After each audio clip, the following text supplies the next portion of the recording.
So with DoorDash, usually at the top of the hour, you can dash now. Usually at the top of the hour.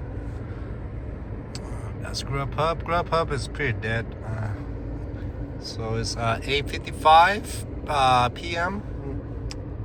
Just gonna wait for the top of the hour, and we're able to dash. Alright, guys. First order start out the day. Roughly $1.30 per mile with Grubhub. Yeah. Below average, but yeah, first order tonight. Right now I'm partied till like fucking 4 a.m. last night, so I slept the whole day. So another graveyard shift. Let's go. Let's go. Let's go. Let's get it. Look at all that ice, bro. Look at that shit. Holy shit. Let's go. All right, guys. Going for a cigarette run. Got a lot of offer from Spark and Instacart, but they're all trash. So tonight I'm just gonna focus on Grubhub and DoorDash. Let's go. Gonna make a cigarette run at 7-Eleven. Be right back.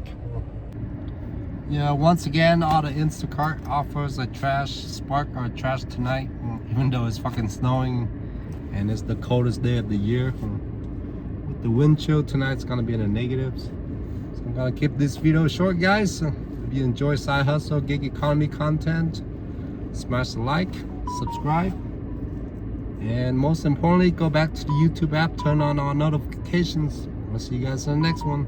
Peace. Snow's coming down. 25 degrees. Let's get it.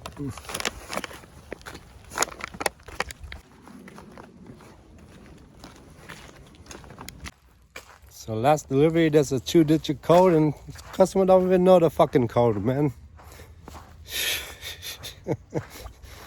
I don't get it. With Grubhub, it's only 2 digits.